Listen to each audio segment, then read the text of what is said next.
ज्यावेळी छत्रपती शिवाजी महाराजांनी शाहिस्ते खानाची बोटे छापली ना लाल मालात, त्यावेळी शाहिस्ते खानाची बहीण पळत पळत आली आणि शाहिस्ते खानाला म्हणते की तुझी भाची सापडत नाही. शाहिस्ते खान म्हणतो कुठंतरी नीट हुडकून बघ, कुठंतरी लपले असेल, कुठंतरी चुकले असेल. बहीण म्हणती मी सगळीकडे बघितलं पण माझी पोर सापडत नाही.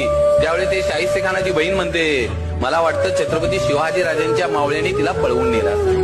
आणि तो शाहिस्ते खान म्हणतो छत्रपती शिवाजी महाराजांचे मावळे काही करू शकतात परंतु कुठल्याही आया बहिणीच्या पदराला हात लावू शकत नाही.